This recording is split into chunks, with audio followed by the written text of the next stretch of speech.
What you're looking at here is Starship 39 going through a cryogenic proof test just a couple of days ago. Basically, they fill the vehicle with super cold liquid nitrogen to see how it handles the stress. Low temperatures, high pressure, all of it. It's all about pushing the hardware to its limits and making sure nothing gives out before flight. Right now, both Booster 19 and Ship 39 are deep into testing, the booster over at Pad 2 and the ship at Massey's. They're working through the usual flow, building up to full static fires as they get closer to Flight 12. Step by step, SpaceX is getting everything ready for the next big integrated test down at Starbase. So far, things have been moving pretty smoothly. No major issues, no big surprises. It's maybe a bit slower than some of the recent campaigns, but that actually makes sense this time. There's a lot that's new here. A brand new booster, a new version of the ship, and even some upgrades to the launch pad. So SpaceX is clearly taking a more careful approach. And when I say new, I mean really new. Ship 39 is the first Starship Block 3, and while it looks pretty similar on the outside, there are some important changes under the hood.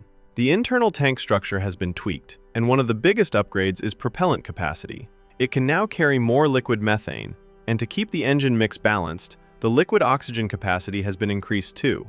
More propellant basically means more performance, more energy, longer missions, all of that. There are also updates to the propellant systems, avionics, and onboard power.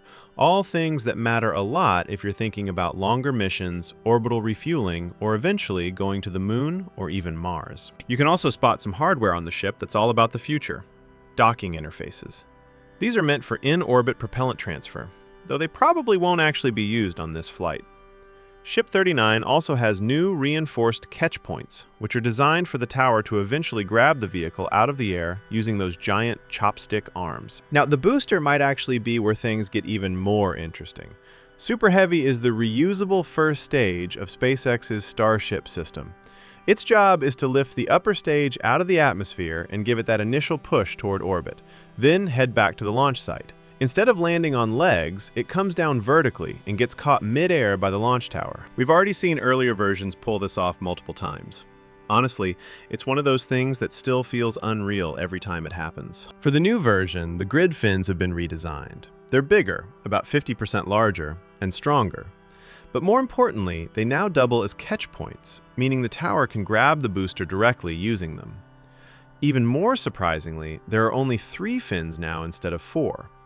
After multiple test flights, SpaceX seems confident they can keep full control with one less fin, which helps cut down on weight and complexity. Another noticeable change is the hot staging ring. It's no longer a separate piece. It's built right into the booster with an open, truss-like structure, giving it a look that's a bit reminiscent of some older Russian designs. Inside the booster, there's also a major upgrade to the fuel transfer system. This is the huge pipe that feeds propellant to all 33 Raptor engines, and now it can supply all of them at the same time. Before, they had to stagger engine ignition because of flow limits. With that limitation gone, the booster should be able to light its engines faster and handle landing maneuvers more smoothly, especially those tricky flip burns.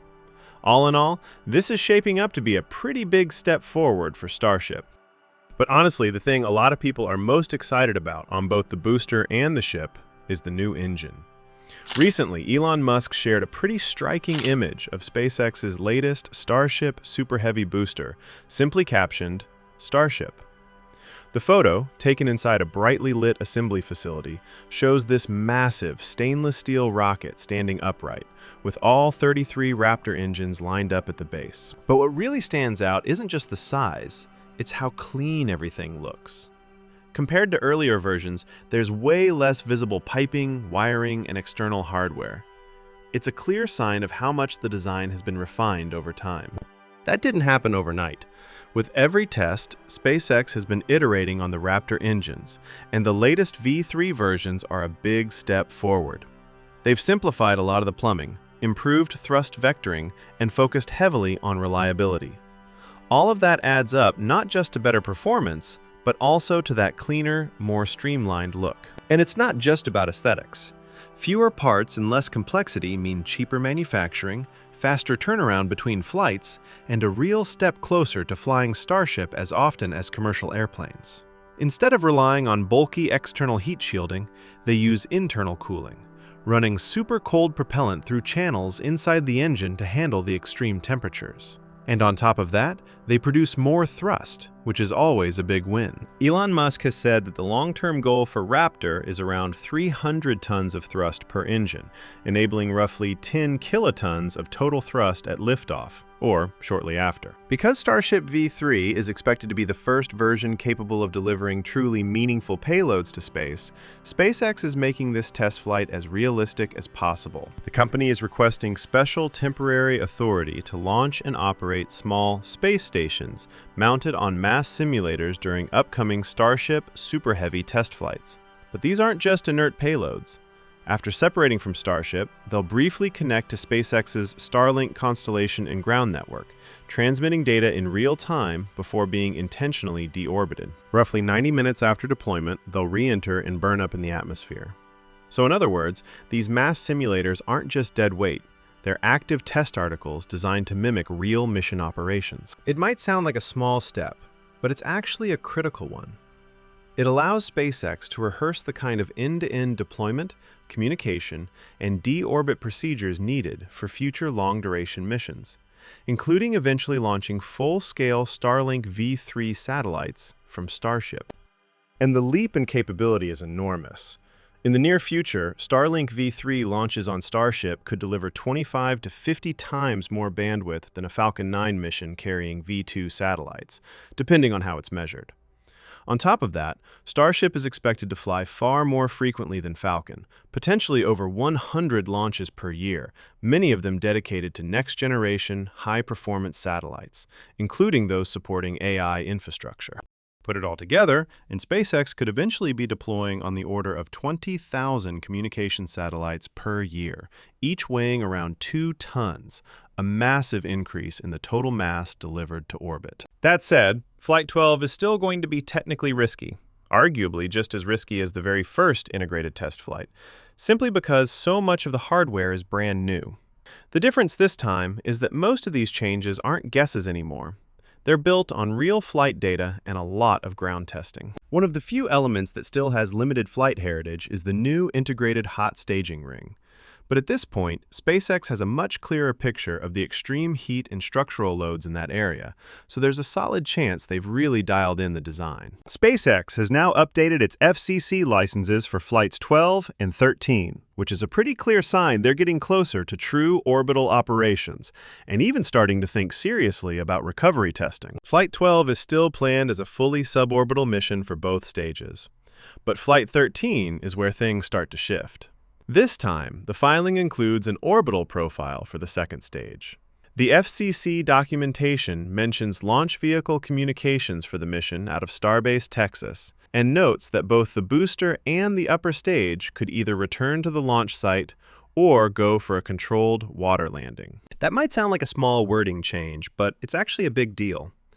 Up to now, every flight has kept both stages on suborbital paths.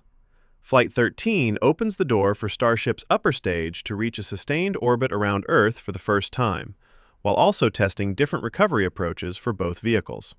So, if things go well with Flight 12, we could be looking at another major milestone right after the first V3 flight. Of course, a lot depends on how that earlier test performs. All of these updates point to a very deliberate iteration strategy, especially with NASA's Artemis program in mind. Starship is being pushed toward meeting some very specific requirements, like orbital refueling and docking, that are essential before any crewed lunar landing can happen. At the center of it all is the Artemis program, which is arguably Starship's biggest near-term objective. The plan is to use the human landing system version of Starship to carry astronauts from lunar orbit down to the surface and back. Getting the upper stage into orbit is a huge step toward that goal. It allows SpaceX to test the kind of in-space refueling operations the system depends on. And if they can follow that with a controlled re-entry, whether that's a return to the launch site or a precise ocean landing, they'll gather critical data on heat shield performance, landing burns, and overall reusability. A reliable, orbit-capable Starship is really the key that unlocks everything here. Right now, NASA is targeting Artemis 3 around 2027 as a crewed, low-Earth orbit rehearsal, where Orion would rendezvous and dock with a commercial lander, like a Starship HLS prototype.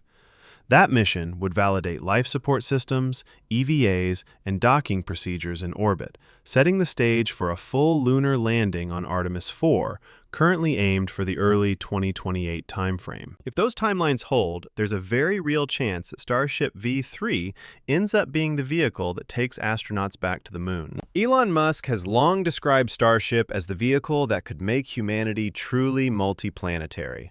Fully reusable and designed to carry over 100 metric tons to low Earth orbit, it's built with ambitious missions in mind, from returning humans to the moon to eventually reaching Mars and beyond. At liftoff, the Super Heavy booster's 33 Raptor engines generate around 17 million pounds of thrust, more than double that of the legendary Saturn V that powered the Apollo missions. Since April 2023, SpaceX has carried out 11 integrated flight tests, steadily pushing the system forward. More recent flights in late 2025 showed major progress, including controlled landings, improved heat shield performance, and early demonstrations of in-orbit refueling, key capabilities for deep space travel. Flights 3 through 6, along with 10 and 11, delivered full or partial successes, while the earlier tests, despite some explosive endings, provided valuable data that helped refine the design. Step by step, Starship is moving closer to becoming a fully operational system. And if you've been enjoying this kind of space content, don't forget to like and subscribe to stay up to date with the latest developments. We've got plenty more coming soon.